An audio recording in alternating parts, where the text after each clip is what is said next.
I had one of the guys over from the club the other day to do some tillering on this bamboo backed eye-pace stave.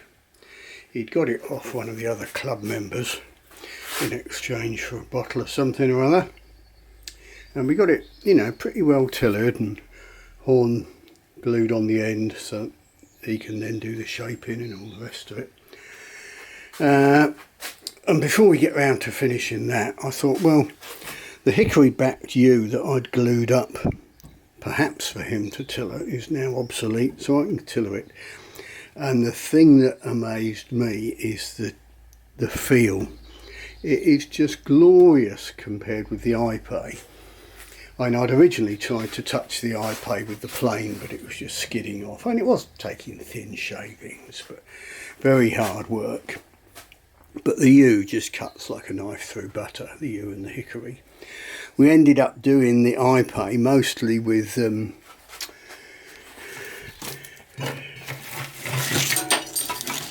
farrier's rasps and this Shinto rasp that he brought along.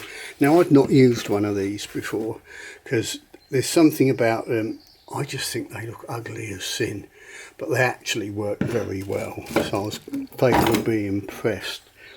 But anyway, the iPay is so hard and it's brittle and splintery, and you get little prickles in your fingers.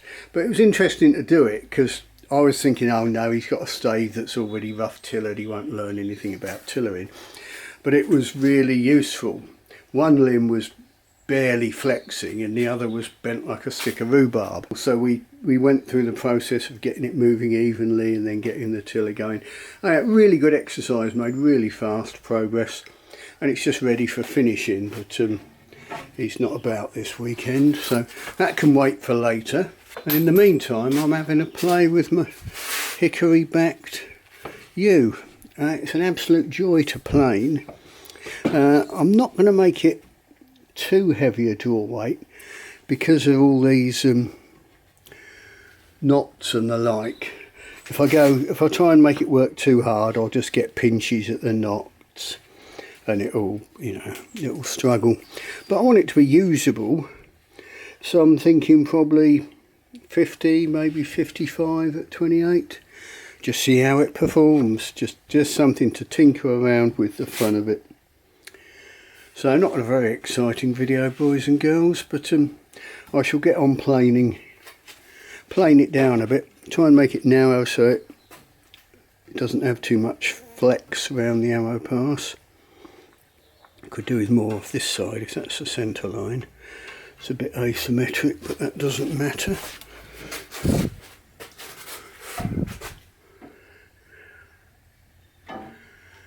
Narrow it a good bit more here. Bit of gentle tinkering with the plane, but it's easy to get carried away and lose track of what you're doing and find you've taken off a lot more timber than you wanted to. Still, keep me out of mischief.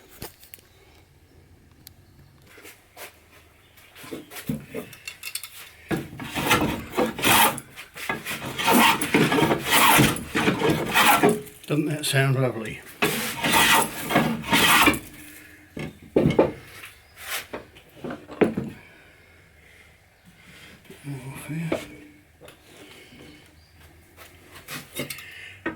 Yeah, we make lovely curly whirlies, look at that. Excellent.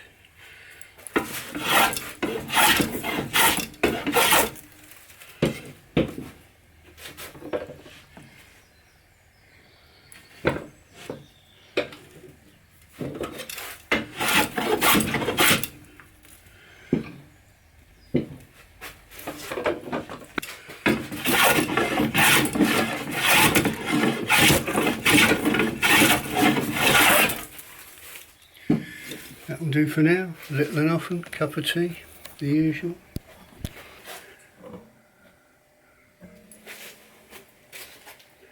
I've been slimming it down widthwise and in thickness, increasing the taper near the tips.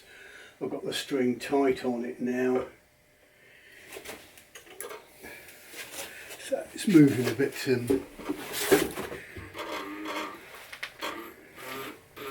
moving a bit better now.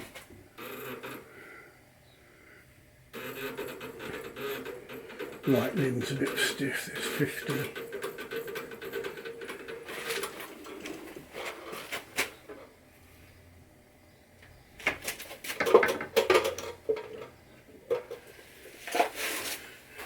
I think the right needs a bit more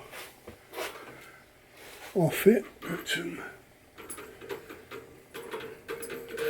yeah, right's definitely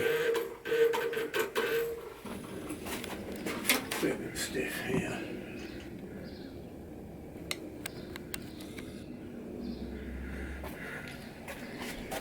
The camera died on me in the last video, battery went flat. Since then I've narrowed it a bit more. You can see I've got it to a low brace. Let's have a look at it.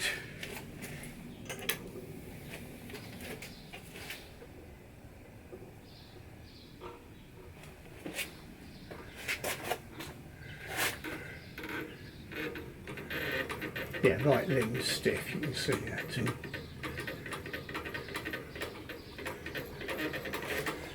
That was 50 something, we got a bit curved. Anyway, back to this. A couple of strokes with the plane there, and I wanted some here but I couldn't get the plane in without taking the string off, so I went to the spoke shave.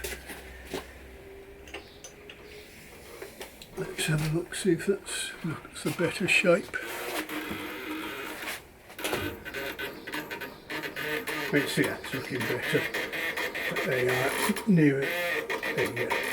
£60 at about 20 inches. Now I probably don't want £60 anyway. I don't know what I really want. I'm just doing this for the fun of it. I may end up pre-repairing it, doing belly patches over the knots, just experimenting, messing about.